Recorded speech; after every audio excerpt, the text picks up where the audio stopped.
You're listening to E-Commerce Fastlane, Episode 4. Welcome to E-Commerce Fastlane, the podcast show to help you build, launch, grow, and scale a wildly successful e-commerce company. Listen to real conversations with proven practical strategies and success stories. Learn how to generate more traffic, more sales, more profit, and customer lifetime value for your Shopify store. And now, your host and e-commerce entrepreneur, Steve Hutt. Hey there, and welcome to E-Commerce Fastlane, the podcast show to help you build, launch, grow, and scale a wildly successful e-commerce store. If this is your first time listening, this is an e-commerce show where we have honest and transparent conversations about building and thriving online with your Shopify store. New episodes are available each week in iTunes, Stitcher, SoundCloud, Spotify, you name it, I'm out there, or available online at ecommercefastlane.com. On today's episode, have you ever considered offering a subscription for products that are on your store? If so, this episode is definitely for you. Today, I'm chatting with Chathri, who's the head of growth for Recharge Payments, and she is going to talk about all things subscriptions. Chathri, welcome to the show. Thank you, Steve. Thanks for having me. You know, it's funny, subscription-based businesses, are very near and dear to my heart. It totally resonates with me. And, because over the past, 10 to 15 years, I've actually kind of consulted on and kind of personally even launched a few brands with a subscription-based option. So you still have a buy now button, but you have a subscription-based option. And, there's huge benefits that I found, and I'd like to share that today with everyone. And one of them is kind of this recurring revenue without a checkout. It's obvious that, returning shoppers, are good for business, and it's great for increasing profits, which is, why brands tend to fight hard for customer loyalty. But, every time a shopper has to check out, there's, obviously a risk that maybe the sale won't go through. And so that's one advantage I find with a subscription-based model is that you kind of get all the benefits of returning customers, but you have a kind of greater security now that you don't have to worry if the payment's going to go through or not. So that's one advantage. So it's just, recurring revenue without having to worry about checkout because it's a monthly or a weekly type of a sale. The other part I like too is kind of very predictable revenue. It's kind of it's a byproduct of kind of a recurring revenue is kind of this predictability factor, which means that, it allows you to be, I guess, more accurately manage your company's finances and kind of any future investments and things that you can go in without a lot of uncertainty, which is nice because it's, every month people are going to be enjoying the box product or, what it is that you retail. And then one of the last things that I definitely consider and consult on is just inventory control. And I think that, it makes inventory demands very predictable because you have a better idea of kind of how much what to keep in stock and reducing waste. And just, at the end of the day, you just don't want to run out of stock. It's just not good for business. So, I'm always inspired, with a lot of these companies that are out there in subscription-based businesses, and the truth is, the reason why I recommend companies that potentially have products that could be on subscription is because it really can lead to million and in a lot of cases, multi-million dollar businesses if it's done correctly. And that's the key. It's just, and there's proof. If you go on the internet, you can read, and I'm sure we've all seen different videos about Dollar Shave Club and just kind of how crazy their YouTube video went with their monthly kind of subscription box, and Harry's, and there's Birchbox and Barkbox, and there's tons of these different companies out there that are very famous brands that are out there. And it's interesting though, because even though there's these like large venture-backed kind of companies out there doing subscription, Shopify also has a lot of examples of very successful brands that have grown and scaled on Shopify. And that is definitely thanks to Recharge. So today we're going to learn a little more about that. I hope Chathri can bring up a couple tidbits on some merchants that are doing well. So maybe just before we get into it, can you tell me a little more about Recharge and kind of like, I guess, the journey so far of kind of what Recharge does, how they help store owners kind of get involved in the kind of subscription-based business? Sure, absolutely. We actually started out in 2013, our two co-founders and a couple other folks under the name of Bootstrap Heroes. And we were actually an agency at the time working on a couple of different Shopify stores. And so, through working with the community and seeing kind of what different store owners were being faced with in terms of technical challenges, we actually found that, one of the recurring problems, if you will, was the fact that there wasn't really an easy solution to offer subscriptions on a Shopify store. So the two co-founders and those developers actually developed a couple different apps, one of them being one for recurring billing. And it actually stuck and was a pretty big hit back in 2014 once they launched it in the App Store. And from there, they decided to focus on it and add new features and roll out full functionality for recurring billing. And since then, we've since grown to a team of 40 people now. Oh, wow. Yeah, that's amazing though. So tell me a question here. Here's one question I have for you. So I kind of touched on it briefly at the beginning, but why even consider a subscription-based model for a Shopify store? I mean, I have a few points I've mentioned, but I'm sure you have even more insights as to why it's important. Yeah, I mean, you touched upon a couple of the other stores that are out there in the subscription space that have done really well. Mm-hmm. First and foremost, when it comes to consumables, oftentimes we like to think about convenience. So, for a coffee company, tea company, even a feminine hygiene product, really it comes down to the convenience for the customer themselves, that they really have either a passion for the product or a recurring use for the product. So why not just make it easy for them to receive a shipment on a recurring basis, so they could just essentially set it and forget it and continue to enjoy that product. And not only that, but ultimately, kind of follow along with the brand journey as that store or merchant continues to grow as well. I see. So is it easy to do? Typically with Shopify, most store owners go and take either a free theme or they'll get more of an advanced kind of a premium theme, and they'll kind of skin it to their look and feel. And obviously it has buy now buttons and does that. How does your app fit in? Is it easy to do now? Absolutely. It's super easy to integrate, especially if you're using one of our Shopify themes that we support. We support over at least 30 to 35 out of the box Shopify themes. And, several of them supported by Pixel Union, our good friends over at Pixel Union. But ultimately, you would just go to the App Store, find Recharge within the App Store, hit Get, and then from there, enter your Shopify URL. Obviously, navigate to the App Store section or the app section of your Shopify store. And from there, just go through the installation process, which is essentially just setting up payments as well as selecting the products from your Shopify store to offer on subscription. So often people think it's actually more complicated than it is, but really because of our integration into Shopify, we actually make it seamless to take what's already existing on your Shopify store and then just with the integration of Recharge, offer a subscription option. So what that typically will look like is instead of a one-time item, you now have either a drop-down or radio buttons for one-time item or subscribe and save. Or in the case of a box company, it would just be part of their product details page on Shopify. I see. Okay. So, now that you brought up Shopify and we talked about some of these major players that are out there that are kind of household names, do you have any Shopify stores that you can share with that have been doing well with Recharge? Yeah, absolutely. We have a few. Again, what we found, what really works are passion products. So, for example, Foot Cardigan is a company out of Texas. Love their team. Super fun team. They actually started from Shark Tank. If you can download the episode, please do. It's actually quite funny. But the co-founders there kind of, are a little bit, they're characters. So they have these socks that have these really fun designs, so fun that people wanted to subscribe to them. And, they came from a custom platform that they built along with, another option in the marketplace.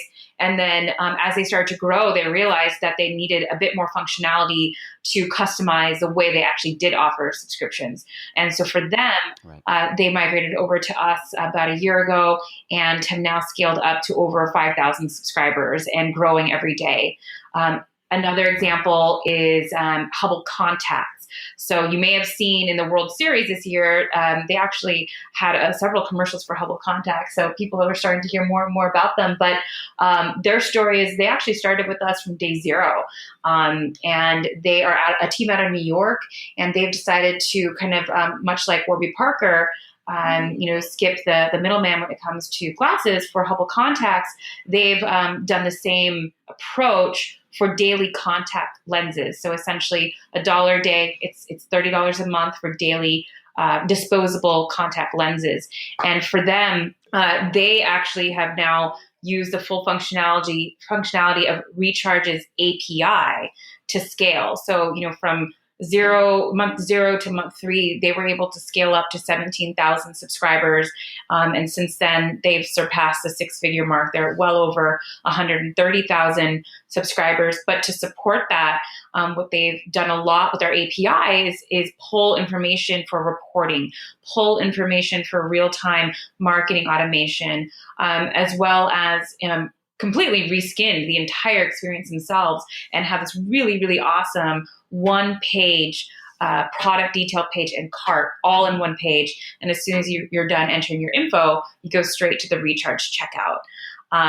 The third example I would bring up is we're really big with nutrition, protein powders, supplement companies, bone broth.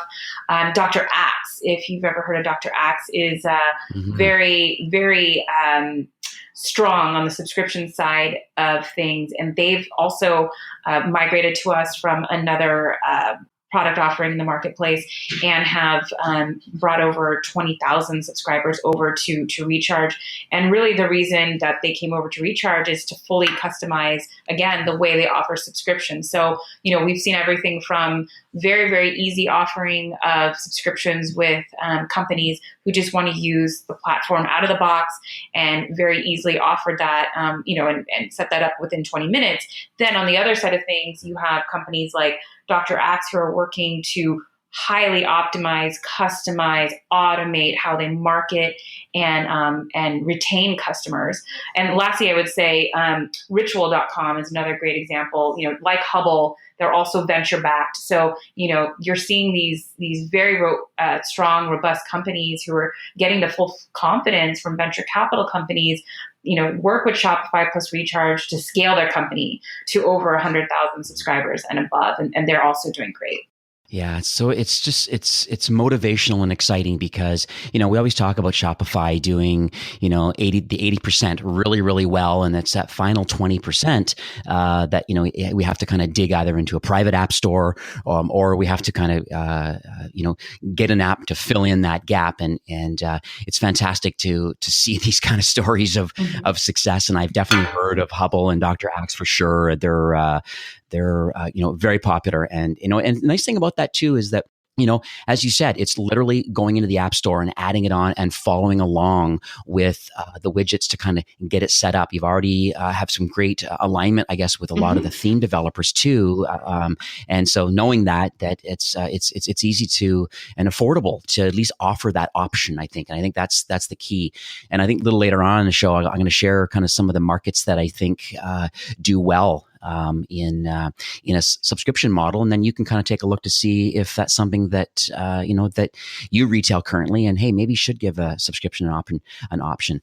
So I guess the one question that I do have, and it comes up a little bit, is about are there any challenges of adding subscription? Like we see, maybe I guess you always think about the benefits all the time, but could there be any challenges about how it can be successful, or things that maybe the site listeners can be aware of about turning on a subscription-based option? Yeah, and one thing I did want to mention is earlier in terms of the benefits of offering a subscription, it's not only just for the convenience of your customers. As a merchant, I would also love to remind people it's about customer lifetime value. And as an e-commerce aficionado as yourself, that LTV is almost one of the top metrics to measure your store. So when it comes to LTV for subscriptions, that's absolutely important. So what you can do to build that and grow that is kind of what we've seen is really start to think about how to optimize subscriptions for your store. So again, sometimes people will turn on the widget and you'll see subscription as an offering on the product details page.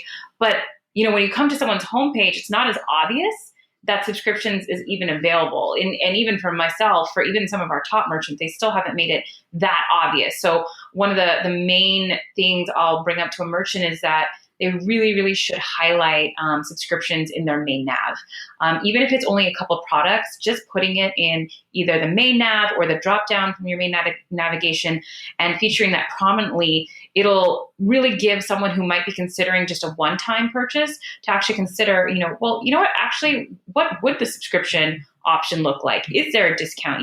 Create some curiosity around that. A good example of this is a customer of ours called Darn Good Yarn, and they offer this high quality yarn in their craft store.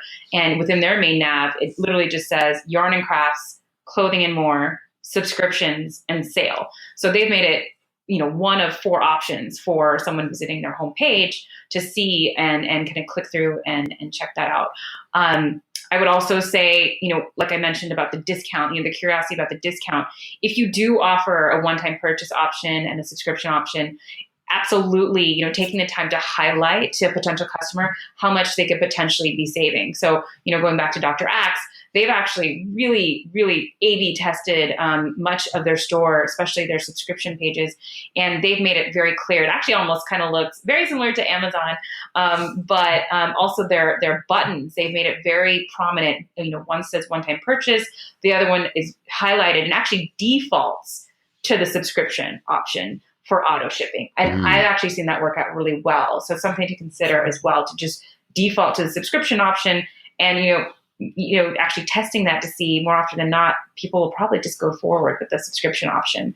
In addition, all this kind of goes back to creating an intuitive user flow. So, not only just putting it in the main nav, but also showing, in terms of frequency, making sure that it's obvious that there's multiple options, right? So is it a drop down? Is it a radio button?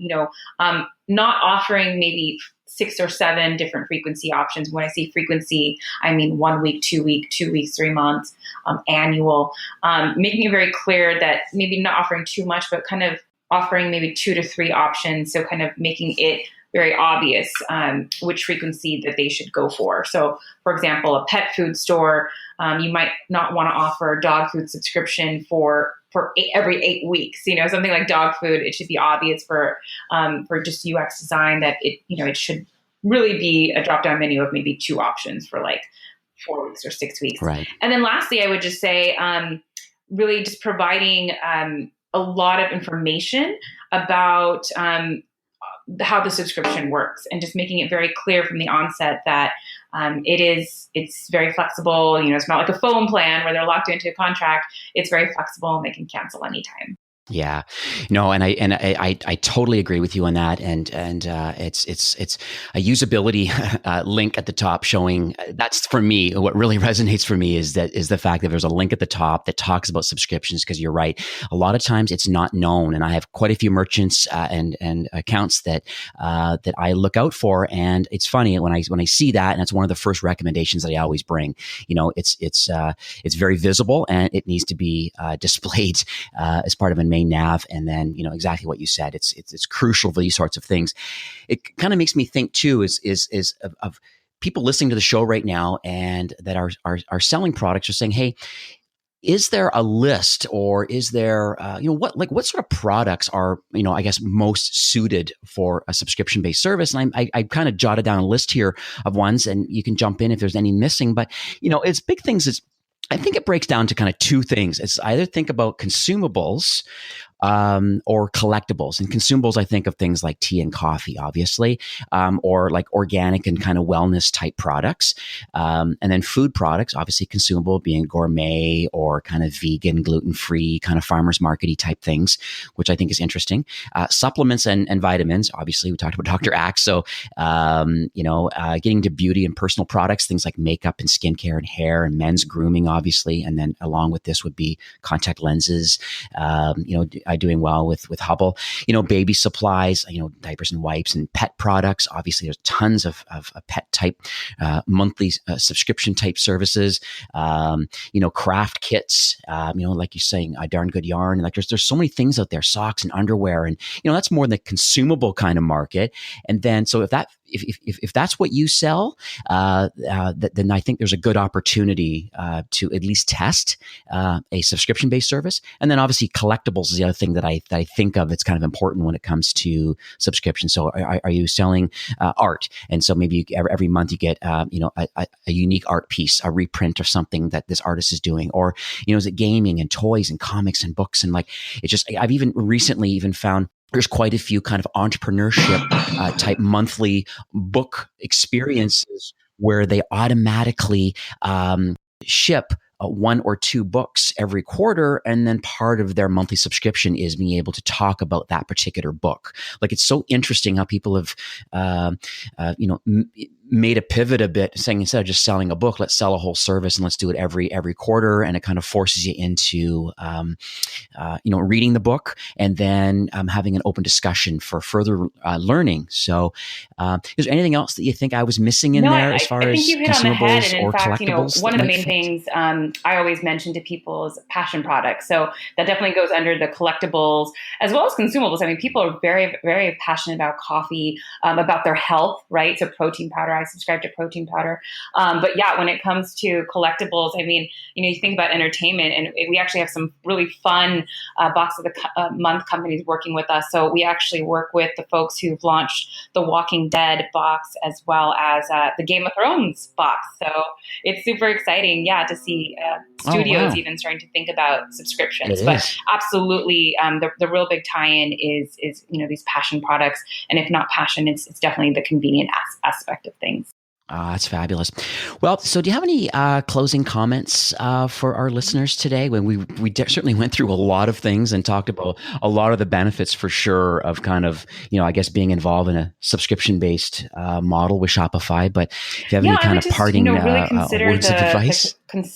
Consumer or customer side of things, and just like I said earlier, just being very, very transparent about, it's not a contract. You can cancel or skip anytime, but also showing examples of if it's a box, showing what's in previous month's boxes so people can get an idea of what to expect. If it's a subscription item, kind of showing them exactly what they're getting. And then also from an operation standpoint of things, right? So if you're a merchant, often people don't consider how that's going to operationally work. So, we've had a couple people who realized that subscriptions were very, very exciting. There's a company out here in Los Angeles that has it's all about film, so digital film. And so he provides a subscription of film products for wedding photographers. So every month they get new digital film, and he scaled up really quickly. He's like a team of 2 people, and he never considered about packing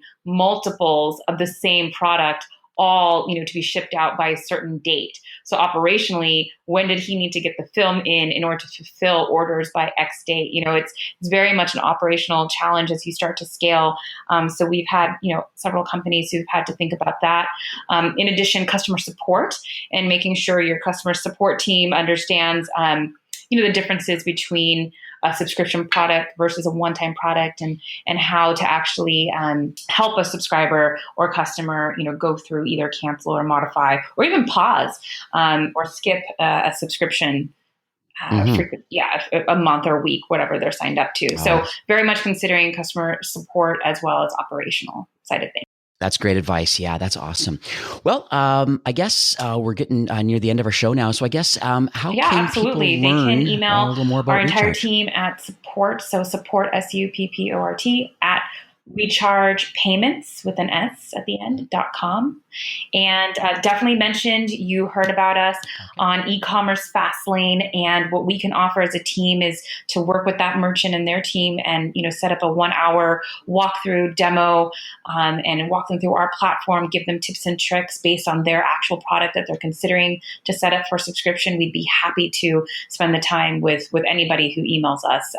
Just mention e-commerce Fastlane and we'll get that set up. Oh, great. Thank you. So that's very kind. I'll make sure that I update those links in the show notes. And once again, Chathri, it was very, very, very informative chatting with you today. A little noisy there at one point. I think hopefully everything's okay. but other than that, yes, thank you kindly. And I think it really opens up just the education of, hey, there's ways of earning additional revenue and kind of growing a brand, just the whole recurring revenue, the predictable revenue that I love. And it's exciting time to be alive, I think, in e-commerce. And it's great that Shopify has now partnered up with you folks to make it easy. So once again, thank you so much for coming on the show, and we'll talk soon. Well, thanks again, Chathri, for coming on the show today. Recharge Payments has a wonderful solution for Shopify store owners, to easily allow them to kind of get involved with a subscription-based option, for your store. And, what really hits home for me in this episode was the increased customer loyalty and the increased lifetime value of having a subscription option, and ultimately, the stats prove that repeat customers are 7 times more valuable than one-time purchasers. So it's a fantastic solution. It has a really tight integration with Shopify. Literally, it's one click and you can add it. There is an API connection also for more advanced kind of connections. But it certainly is worth experimenting with your store and testing it out. Now, as Chathri mentioned, since you're a listener of this episode, Recharge is offering a free 1-hour consultation. So I would take advantage of their expertise and with one of their team members, and just mention e-commerce Fastlane when you create your account, and they'll book some time with you and gonna go through some of the options and some of the best practices with your store, with your theme, and how it can be connected to Recharge. Now, I mentioned this on previous episodes, this being episode number 4, but all support is kind of greatly appreciated. So if you haven't done so, if you could take a few minutes and subscribe on iTunes or Stitcher or Google Play. It only takes a moment on your phone to subscribe, and I would be so grateful if you could kind of give the show a rating and a review. The first 8 weeks of any new show, it's kind of crucial for its visibility and its traction on iTunes, and then the kind of eventual discoverability in new and noteworthy sections. So leaving a star review is really a great way to show your appreciation for the kind of continued production of this show. And I do really appreciate you for being a loyal listener. Now, if you tune in next week, I do have a really great chat actually with the co-founder, Steve Deckert from Smile.io. It's an extremely popular loyalty and reward solution. And you're going to learn why a loyalty and a rewards program, why it's so important to implement kind of right away in your Shopify store if you haven't already done so. And, with the kind of the ever increasing kind of customer acquisition costs, or the cost of ads and ad blockers and, just banner blindness, Facebook algorithm changes, and, certainly more competition in the market kind of means that, if you have a customer, you kind of need to keep them and kind of maximize their lifetime value. And, most importantly, it's kind of turning these customers into brand advocates. So, having a program like this, it's like having a free customer marketing team, with their kind of referrals and their social sharing. So it certainly is it's a great episode, and that you won't want to miss. Well, thanks again for taking time out of your busy day or your commute and listening to the show. I truly appreciate you and your desire to kind of level up your skills and your knowledge with e-commerce and with Shopify. Until then, enjoy the rest of your week and take care.